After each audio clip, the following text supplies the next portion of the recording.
Well, joining us from our Abuja studios live is Emmanuel Ayegbunam. He's a public affairs analyst as well as a lawyer to look at, the debate on this extension for state of emergency in the 3 northeast states of the country. Good morning and thanks for joining us, Mr. Ayegbunam. Well, what has been your thought on this particular debate that has been going back and forth, given that Damaturu came on the siege just some 72 hours ago? Well, it's been an interesting trend anyway, and we know that in politics or constitutional issues, we describe a trend as observed tendencies, processes, and recurring inclinations and patterns. So if you take a good look at what we have had so far within the Northeast as emergency rule or insurgency, whatever I want to say about it, for 18 months, on 3 occasions, it has been extended. And then if we take a holistic scorecard of what has been the situation so far, then one now has the problem or the challenge to see if we have really taken a strategic understanding of this issue. And then if you now extend again for additional 6 months, it means that you have subjected this area to emergency rule or rule of siege for 2 years out of 4 years contracted on a democratic setting. So which is now the challenge we have to bear in mind. First and foremost, we are talking of a state of emergency.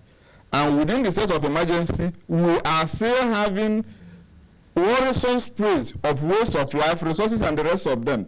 So the issue is this: if we take objective, holistic analysis of this issue, can we now say that we have achieved the purpose of that emergency? Because if you look at even the declaration statement and all surrounding issues, and we are still losing lives, then the issue is this: have we actually come to a conclusion that this is a solution initiative, or do we need to rethink over what our security issues are? So that is the situation I have so far, and this is the pose I have within this issue. Like I said, that the trend has taken the same pattern, and not only that, it is now worrisome, and I keep every person within uncomfortable state.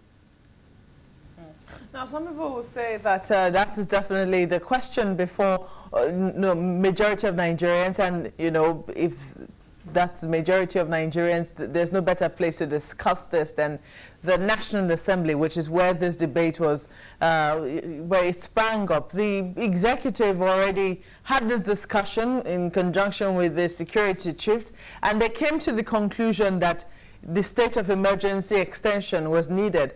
Some people say we cannot talk of an extension now because it has lapsed. So what we're looking at is a renewal of some sort of the emergency rule in those areas.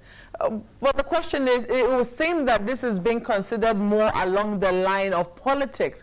Is it something that is really bothering the mind of members of the National Assembly, in your own opinion, as much as politics is? Well, there are really, if you cannot take politics away from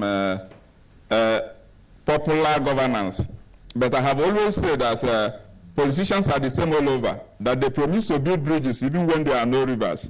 But apart from the political angle to this issue, constitutionally, it has elapsed. There's no doubt about that. If you check, 10 days and so many other days have gone, more than 10 days. So it was not renewed. So you now have to go back. But the issue is, with the situation as it is at the moment, if you come back and give additional 6 months, now election will be a part of this program. And then you move in again. And the problem is that you are having a kind of worrisome setting that within the same area, insurgents have been able to stamp into our territorial sovereignty right before us, and then even set up a caliphate. We are still contending with that. So the issue at the moment is this a state of emergency you need, or do you need to declare full-scale war on insurgency? there are now two issues. Like we have quarreled about emergency or have contested it. If you remember, in the first element of this issue, the first historical setting was Western region. Then was what happened, what transpired within the chamber that did not even go out there. Then emergency rule was declared. We went back again, when we came back to this republic, Plateau and Ekiti State went through with the state apparatus being shut. Now we have a new phase of emergency, which will be the right thing actually, that the state apparatus were not shut down. But we have reached a level where we have tried it for, it was really a remedial measure or emergency measure for 6 months. After 6 months, you have a review. You extended. Now you did it for 18 months, which is still the irony that begs the question. At the moment, what we are saying is, do you need a full-scale war on insurgents who have now trampled with our sovereignty?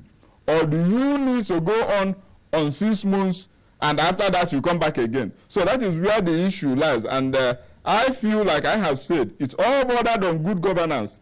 And good governance has 4 inescapable pillars: accountability, transparency, participation, and then rule of law. Now, within this context, fundamental rights and the rule of law will be affected because you have to keep them aside in order to set this. If you have done that, apart from Kofi and the rest of them, and within the same area, the same problem keeps reoccurring, like I have told you that the observable tendencies and the patterns and inclination have been on the same full scale. And in some other areas where even we will think of, because we are now talking of institutions involved, we've seen within the setting that the army is involved, other agencies are involved, and in the same area, one issue still bother all of us: public policy, and how do we address this? I was really impressed when we saw Gerald Gowon, and then most of us felt that at the age of 30-something, he was able to do it. But have you taken a look at the public service under Gerald Gowon administration? The idols of this world, then do you think of Asiodos and others who ran the public service to compare with what you have today? And then the institutions of the state, I keep saying, Obama said it, that in the 21st century, capable, reliable, and transparent institutions are the key to success. Have we had institutions you can rely on? Because the returns we are having seem to be contradictory. So if we have before you go 18 on months of emergency setting, and then we have not come out of a problem, don't you think that there should be a holistic appraisal or strategic recalibration of this issue in order to come to the hub of the issue, because it has not been addressed the way it ought to be? Well, you're talking about institutions now. You say that is it another extension we need, or in the declaration we need, or do we need to declare a full all-out war? What would be the component of the full all-out war if that is what we decided we're supposed to be declaring in the first instance? The component of the full-scale war is that Nigeria is under siege. Like you saw the Americans when when they were attacked and they moved into it. They moved into it headlong. So now we have tried this, emergency has not worked. Now a full military action should be declared, and then now let us see what is in issue. Now if we are fighting a war, we know that we now have a war, a full-scale war. And after 6 months or whatever it is, then let us see the end of it. But like I said, there must be accountability, there must be transparency, and then there must be participation. The people should really know what is at stake. Now, we are talking of arms from South Africa. United States have said no, they will not give us arms. We are still talking about the Chibok girls and the rest of them, which are all part of this component.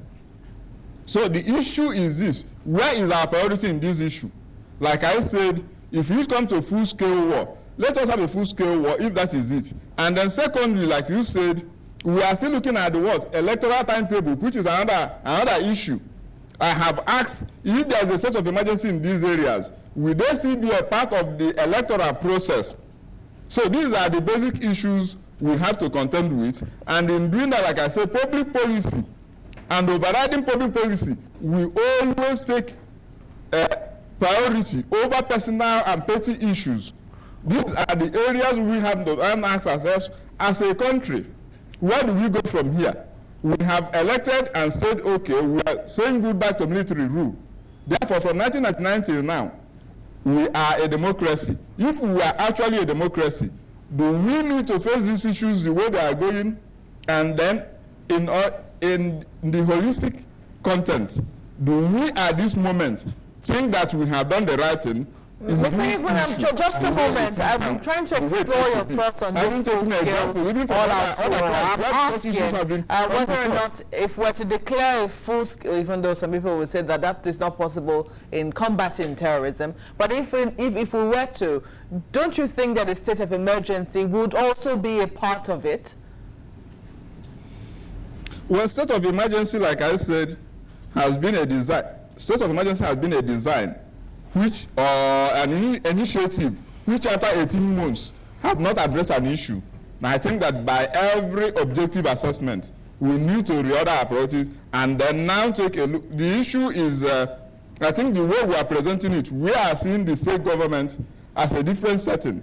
The state government talks on its own, then it refers to the federal. But if it's a state of emergency or a full-scale state of siege, all this we have to build together and then see an end to this if we are honestly and transparently committed to take this action. That is the impression I have about it.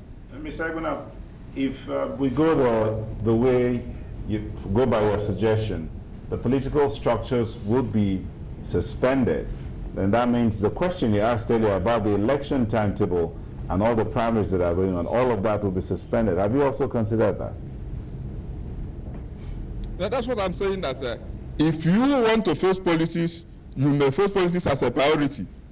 That is the issue now. But if you want to take the defense, and we have had 18 months to deal with this, as at 2011, we know there will be election in 2015, unless we want to deceive ourselves.